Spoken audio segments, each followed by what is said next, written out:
Allow me, if you would, to introduce our panel. My name is Matt Adams, and I extend greetings from NBC Sports and Golf Channel. My show is called Fairways of Life. Paul Vaughan is at the end. Paul is the director of golf of Ardglass. It's one of my favorite links golf courses anywhere in the world, and certainly in Ireland. Amongst its various distinctions, and I can't wait to get in with you today, Paul, about the changes that are being made to Ardglass, but amongst its various distinctions is one notably that it has an 800-year-old clubhouse, which I don't think is matched anywhere in the world that I can think of, right? Jason Straka is joining us from Dublin, Ohio, and he is going to make a big reveal to you guys exclusively today that we're very, very excited about sharing. Nice to see you. And Alison Metcalfe is the Executive Vice President of Tourism Ireland, who's come in from the New York office where she covers North America as well as over to New Zealand and Australia. So Alison, if you would allow, I think I'll start with you because the vibe right now is that things are so strong for Ireland. Not at the risk of celebrating the obvious, but why is that happening? Well, I think, first of all, I mean, just in terms of, post-COVID, we've seen a massive recovery in terms of Irish tourism, and that includes golf. I mean, we've just seen explosive demand, and particularly from the North American market, people are staying longer, wanting to spend more. And I think when you look at the golf market, I just think that, listen, there's three good reasons why I think people should want to come to Ireland. I mean, the Irish golf market is in great shape. We've got some of the best links courses in the world, and for those that don't know, we're home to 1/3 of the world's links courses. We're easy to get to. We've got air access from 18 gateways, so we're very easy to get to Dublin and to Shannon, and we've got more airlift into Shannon, very important for golfers heading straight to the west of Ireland. And then we have that unique brand of hospitality. So I think those are the three reasons people want to come back, and I think people feel very comfortable and very safe coming to Ireland. And then if we, again, getting back to golf, we've got our golfing ambassadors and champions who are continuing to win on tour, who do a great job talking about how they honed their skills on the island of Ireland. We're about to host some major tournaments over the next 2 or 3 years. So the eyes of the world, and particularly the media world, are going to be on Ireland. We have the Open coming back to Royal Portrush next year. We have the privilege of hosting the Ryder Cup in 2027, and the Irish Open at the esteemed Royal County Down this year.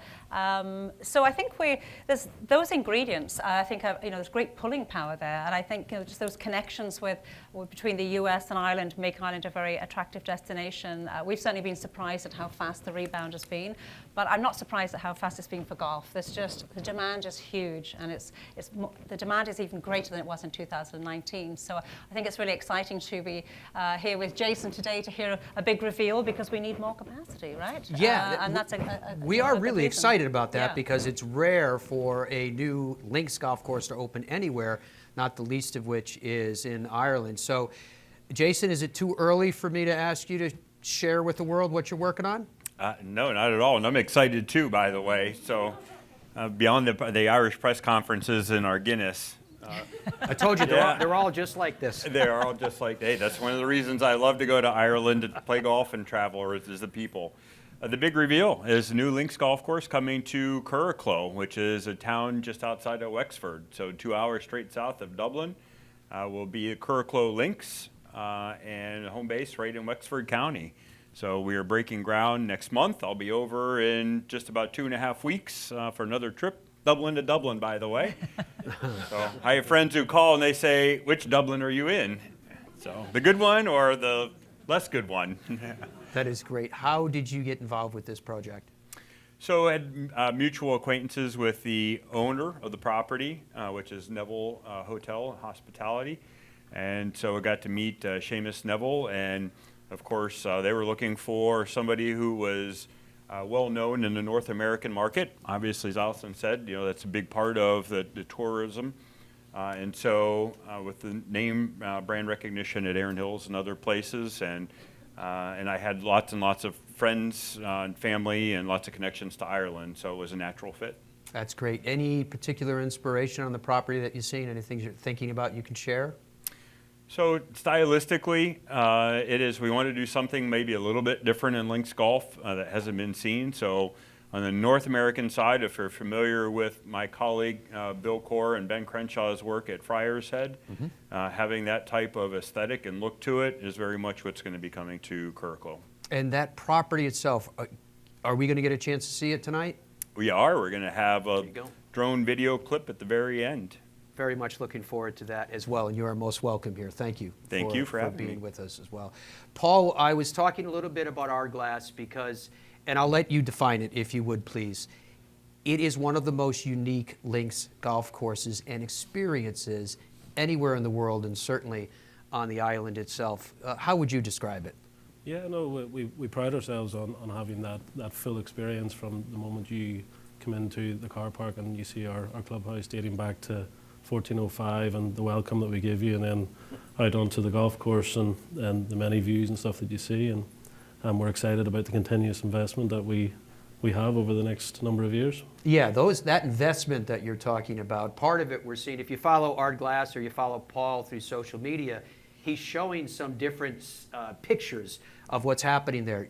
Could you tell the world what you guys are working on? Yeah, so we've got some exciting stuff going on right now. It's our 10th hole was originally a par 3, has now moved from a par 3 to a par 4. Risk reward, 320 yards right out onto Coney Island. It's pretty much done now. It's very exciting. I'm really excited to see it in play. We have a brand new par 3 17th, which will replace our par 4 17th. We didn't have a par 3 towards the end of the golf course. The last par 3 was the 12th. So we'll now have a par 3 at the 17th, brand new hole, and it's very exciting. And as we move into the summer, we're developing a new par 5 16th. So loads of stuff going on, and really excited to see. Very nice. Is 17 in seed now? No, it literally has just started this week. Beautiful. Geez, But it'll it'll be in play for May 1st. Very, very excited to see that. Now, where you are on the coastline as we go up through Northern Ireland, you want to talk to us about the merits of golf in that region? Yeah, we're right on the northeast coast, just 30 minutes from the world's best, Royal County Down, and just over 90 minutes to Royal Portrush. And you kind of have to pinch yourself at times that you're only so far from these golf courses. And you know, the 5 main links golf courses in Northern Ireland, 2 of them that I've mentioned there, and Castle Rock and Portstewart. I mean, golf in Ireland as a whole is great, but golf in Northern Ireland is a really good itinerary now as well. It's absolutely grand. And if you just keep going around Ballyliffin, Port Salon, all the way down the Carn and Inniscrone, you also have very near to you the Titanic Museum. And this goes back to something that Alison was saying, that Ireland is a place that, if you're going for the golf, I believe it's the greatest links golf in the world. Obviously, I am biased, but I do believe that wholeheartedly. But there's so much more to do. So if you have a spouse, he or she, that does or doesn't play, or if you're not even going for the golf, there's plenty to do up there, especially your way. Yeah, there's loads to do. And as you mentioned, the Titanic, I went and done it myself not that long ago and was just blown away by it. And they've made more investments there, and it's truly amazing. And it just trickles into the overall hospitality that Ireland brings, and that 19th hole, and you know, to have the Open coming back next year so soon after 19, it's so exciting. I heard Gary McNeil talking about it recently. Whenever you remember Darren Clark opened the last Open, and you're up early, and the amount of people around that tee box and the excitement around it is just amazing, and that just trickles through all businesses throughout the island on that week. It was such an incredible experience to have the Open at Royal Portrush. I was assigned. I was doing the on-course play-by-play, and I was assigned to Rory Thursday and Friday, and talk about 2 dramatically different rounds. And I've never in my life felt the emotion that surrounded Rory McIlroy in his effort to make the cut. Do you remember what that felt like? I mean, there were tears in the crowd, and Rory, accordingly, was in tears following and admitted, paraphrasing, that he said, you know, I'm starting to realize how much people are vested in what he does too. It was so grand. How is it, why is it, do you think, Alison, that Ireland is so well suited to host events of this stature and to bring with it the passion that runs through every soul that lays their eyes on it? I think, first of all, I think golf is a very inclusive sport in Ireland. So I think, you know, a lot of people, if they want to, they grow up playing golf, and I think we've proven that we can host, you know, the major events, and whether you're a golfer or not, everybody supports those events. So whether it's an Irish Open, whether it's an Open Championship, whether it's a Ladies Irish Open, everybody wants to rally around and support that. And they want to make sure that everybody who comes from overseas to these tournaments has a great time. And I think that's, that sense of wanting people to feel welcome, want to have a great experience, is in our DNA. We just don't want people to go away disappointed. But I think just golf is just so ingrained in our sporting culture, and and there's a great sort of system for, for the juniors coming up through the 4 provinces to the Golfing Union of Ireland, now called Golf Ireland. But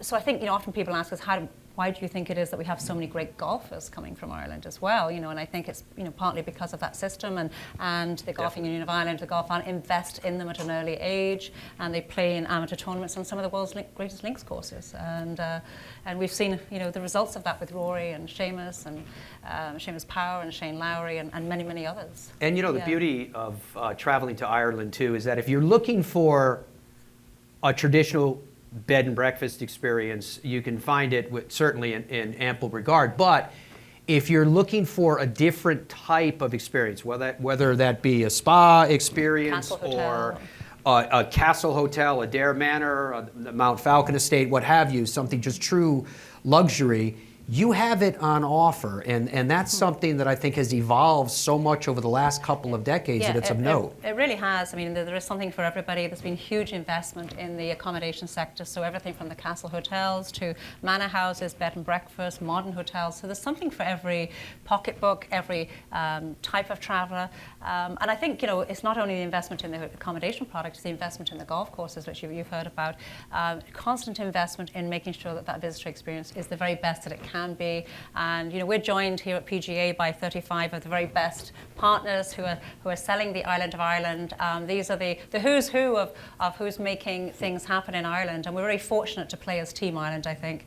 And so that investment is critical, and I don't think we get complacent about what we offer, because it's a competitive business out there. Oh, it is great. So whatever you want, house rentals, Airbnbs, hotels, there's something for everybody, and it's possible now to really get off the beaten track and get to some of those, I don't like to call them hidden gems, those other links courses, up in the north and the northwest. There's great accommodation there too now. So it's easy to plan those trips, and there is something for every budget. Yeah, and it's, I think, and Paul, you probably could agree with me with your travels around Ireland playing, you come upon a Cian Chabal, or you come upon a Dukes that a few years ago, these would be referred to as hidden gems. Well, they're not hidden anymore, but they absolutely are gems, and Ireland is absolutely packed with them.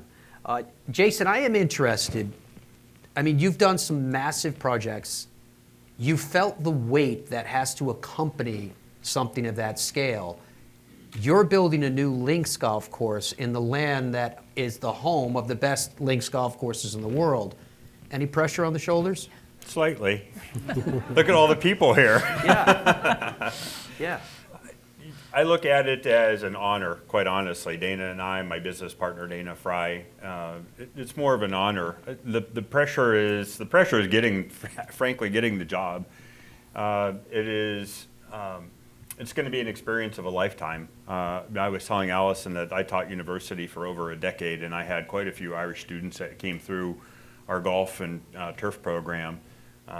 Some of which have actually was on site building Rosa Penna, for example, at St. Patrick's. Oh, yeah. And yes, and so he was the greenkeeper that was there, was one of my former students. And so I've got to know so many people there that it's just like a second family to me. And that's truly what makes golf special. I mean, the golf courses themselves are obviously wonderful, as you said. I mean, world class, best in the world. But it's the people that make it truly unique and special. I have to ask you, Jason, have you had the experience yet of going down to the local pub and telling them who you are and what you're there for? Not quite, although I will tell you a quick story. So the last true golf trip, not work trip, but golf trip going through, I had to stop and use the men's facility in a town. I don't even remember the name of the town. There was a pharmacy that was closed, and there was the pub. And we wandered into the pub, and the folks that I had brought there, they had not had Murphy's. We had Guinness, but not Murphy's. I walked in, they said, Murphy's on tap here. They go, what's Murphy's? So I said, well, we got to go belly up to the bar. Now, we were in golf attire. Every other person in there was rugby players. They gave us the look. And they said, what are you doing here? And I said, we're just traveling through, playing a bit of golf. Well, we didn't wander out to the motor coach for almost 2 hours, and I had 30 rugby friends now in Ireland. Were you down by Cork? And that's a wonderful, yeah, and that's Ireland though, right? I mean, it is, everybody yeah. here, that's Ireland. Well, I mean, the reason I was asking that question is if you spend any time at a pub at all and tell them what you're doing, do you know how many golf course architects you're going to be introduced to in that city? After today, I don't think there's any more incognito, is there? No, there's no more of that.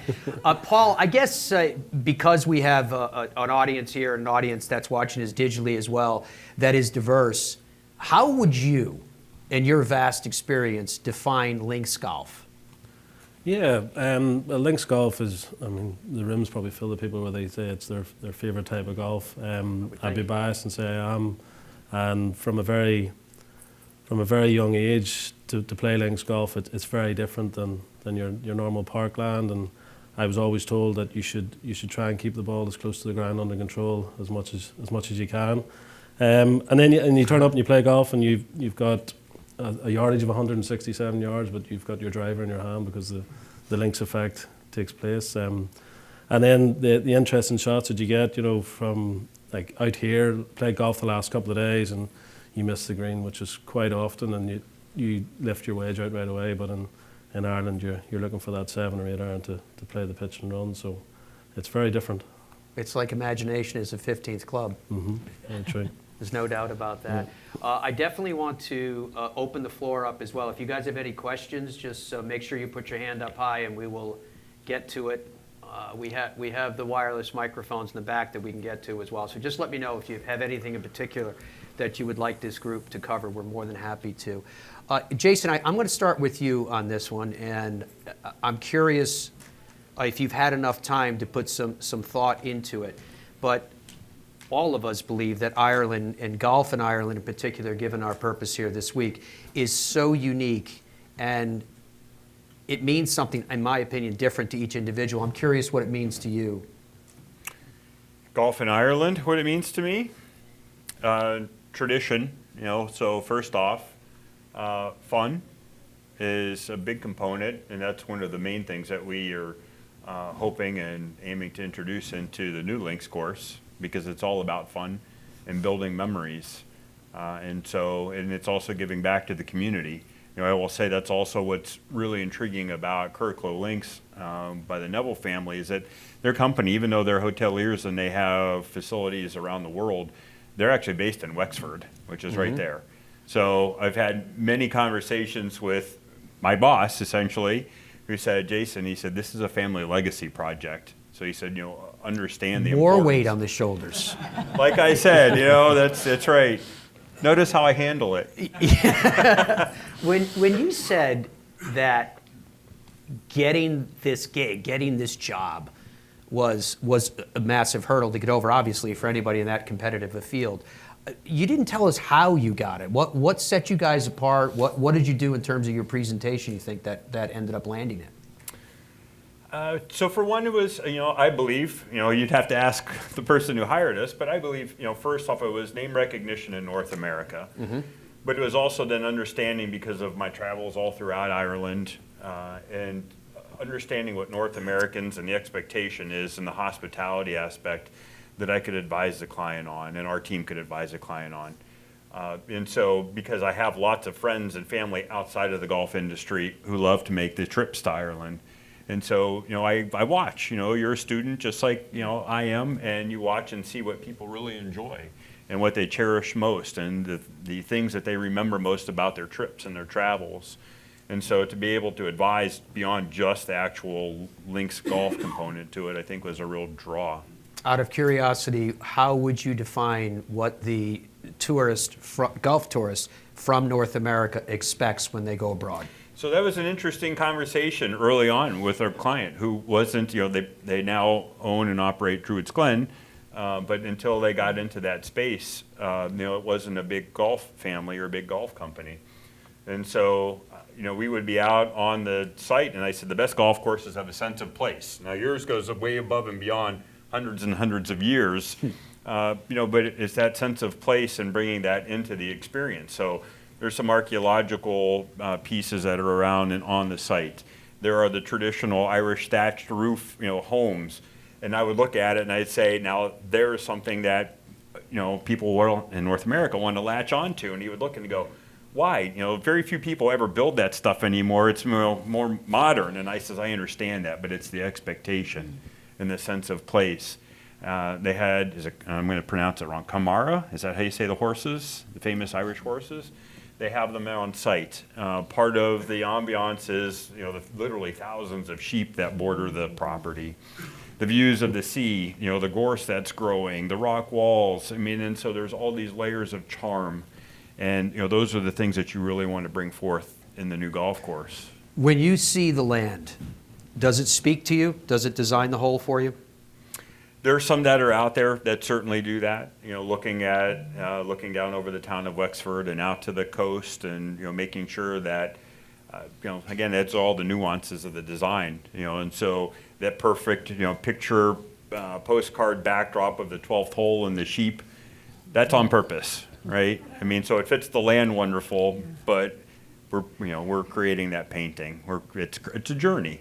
It's 18 holes of a journey.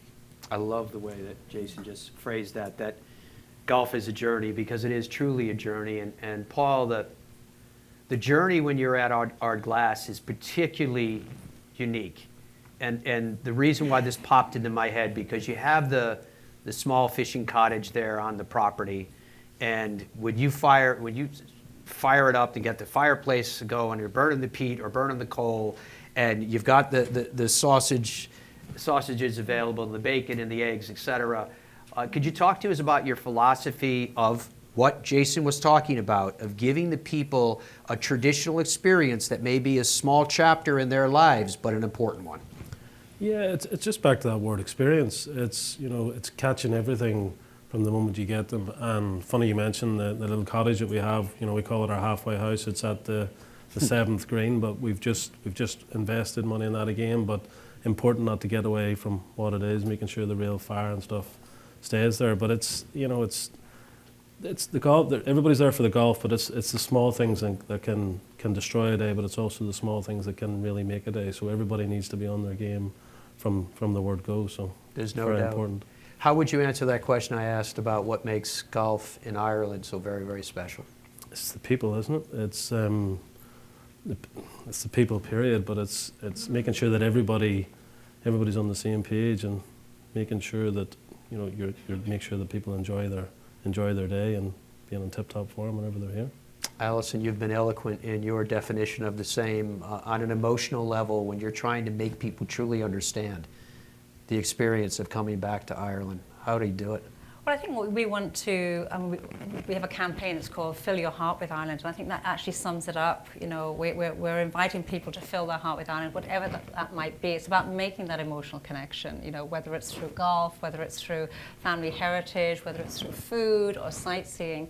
And I think, when people travel, they all, you see a lot of great things wherever you go in the world, but I think the one thing that we find interesting talking to people, but also with research, and I think just ourselves, is the things people remember are the people they met, the stories that they heard, those spontaneous things that happened along the way.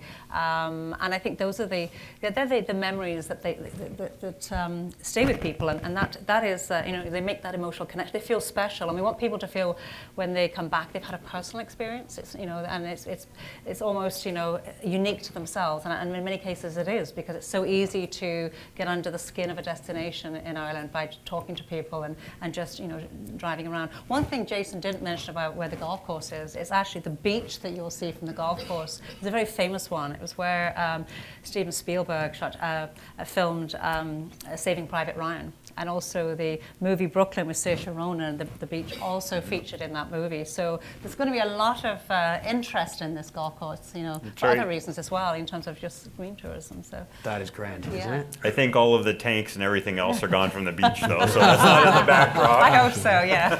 Are you intending on celebrating the historic sites and the history, whether it be recent or ancient?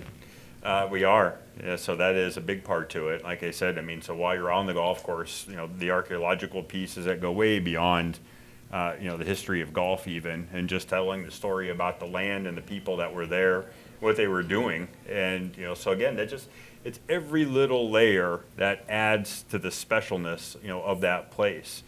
Telling the story that you're seeing the beach that's out in the background, and yes, it's a modern, story about Saving Private Ryan, but it, of course, one of the most famous, films ever to be created. And just linking, again, that golf course to that instance is just, again, another one of those little layers. It's so incredible. I always shake my head and smile when you see the motion pictures, whether it's Game of Thrones up your way, or I was watching one of the Star Wars movies last night, or this conversation about Saving Private Ryan, and many, many, many more. And you think to yourself, especially with the sci-fis, right? You're trying to find a place for a movie, a director, that looks like nothing else anywhere in the universe, and they come to Ireland, which speaks to how unique it is. I remember one time we were at Ballyliffin. I was with John McLaughlin, who is here somewhere in this room. There's John over there. And I forget where we were, John. We were at some little pub, and they had closed the pub, and John, through his wizardry, reopened it for me. I was with Mark Cardavale, a former PGA Tour player, and John McGuinness. And the four of us sat there, and we had a couple of pints. By the time we finished, I remember leaving the pub, and it was 45 minutes before I had to be up to catch the coach to head to Ballyliffin. So I figured, the heck with it, it's not even worth it. I grabbed my bag, I closed the door. It was a door where you came in right off the car park, and you were in your room right there. I closed the door. And the door, of course, locked behind me. I left the key there because I was done. And so I went over, I said, I'll have a cup of coffee and some breakfast. It was closed. And it had started raining. So I stood underneath where the guys would go out and have a smoke and waited. So I get to the course. I finally have my waterproofs on. I'm just looking off in the distance, fuzzy-eyed. And I swear to God, I look off in the distance and I can see the Millennium Falcon clear as day on the mountain. And I turn to the other guys and I say, are you guys seeing this too? And they go, yeah. They're filming. They're filming up there. It's incredible. That's how beautiful the place is. Alison, you mentioned the word food, and I want to bring this up because I think years ago Ireland was maligned in this regard, and it's unfair to do such now. From a culinary standpoint, whatever someone's palate is now, whatever you're searching for in any of the cities and the small towns, I feel like you can find it. Do you have that same sense? Yeah, absolutely. I mean, I think there's been a culinary revolution over the last kind of 15 years or so. But yes, I think what we want everybody to experience is have a really good culinary experience, whether they're at a pub, a cafe, a B&B. It's not all about Michelin star restaurants, and we have more than 20 of those. But just want to make sure that people have a good food experience. And you can find every type of food around the island of Ireland. It's a much more diverse destination nowadays, and the whole notion of that sort of farm to fork, which is sometimes overplayed, is alive and well. And there's many restaurants and cafes and hotels that really take great pride in the provenance of those great ingredients. So you're having a wonderful piece of beef, and they'll tell you, where it came from, Paddy's farm down there, a mile away, or pork, or whatever it happens to be. And there are a lot of businesses that really pride themselves in sourcing everything locally. So I always reckon if you have great ingredients, and the vegetables in Ireland, they taste like vegetables, and the dairy products are fantastic. And we're in Ireland, so our fish and our seafood is also fantastic. So it is the one area still it surprises people most when they go to Ireland. They think they're going to see fabulous scenery, great golf, good places to stay. When you ask them, what do you think the food will be like? They think they'll probably be okay.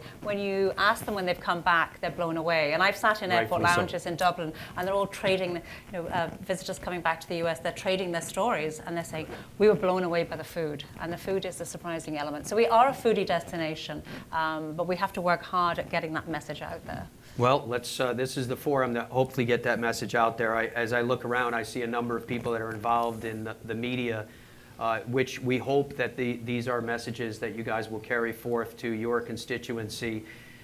Another, I think, important point for me personally is to stress the fact that I find that people, particularly out of North America, are reticent to travel because of logistics. They're afraid of the logistics that go into it. I don't know, maybe it's driving for them on the opposite side of the road, or where to stay, where to fly into, how to make tee times. Whether you use a travel tour operating company, Swing Golf, or North and West Coast Links, or any of the other fine companies that are out there, the logistics are easily overcome. Now, for me personally, I think if you're going with a group, use whoever it is, Carry Coaches or one of the companies that can take you from point A to B, and then you don't have to worry about it. Stop where you please. Have the pint here and have some wine with dinner over there. You can do whatever you want. Don't be afraid of the logistics. If you log on to Ireland.com, especially Ireland.com/golf, if you're so inclined, if you're a person that wants to have control over such, you can find the logistics that you're looking for. You can find the information that you're looking for so that you can plan your own travel, and it's not difficult to do. You heard Alison mention the fact that there's 18 different touch points to get from here back to Ireland and all the different options, and that includes Dublin and Shannon as well. So strongly recommend people to do that. To the broader question I think that I was asking this esteemed panel, to me, I find that Ireland, I tell people all the time, it's not so much like you're traveling away from home, but you're coming back to it. And I think if you have gone, you know exactly what I'm talking about. For people from Ireland or people who are a generation removed from it, you feel it. Even if you're not in that category, when you go back, you will feel the warmth and you will feel the welcome that comes from the Irish people. Tourism is a massive economic engine in Ireland. It's recognized and it's welcome. It's not chagrined. It's not looked upon as an encumbrance. And I think that's a very important part of it as well. For me, Ireland is a place where I like to say my soul is set free to soar.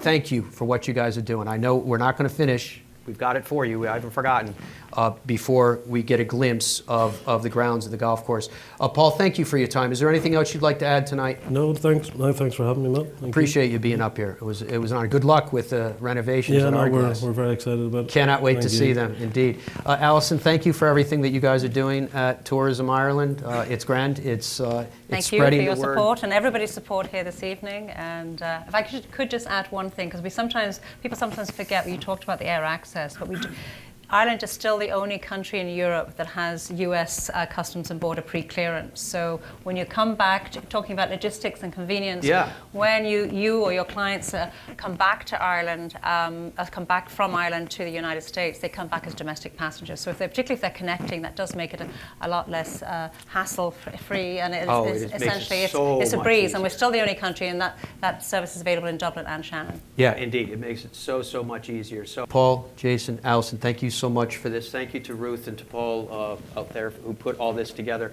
Thank you to you guys for spending the time with us and letting us wax up here about the wonders of Ireland. We hope you have a very successful 2024 PGA show. See you.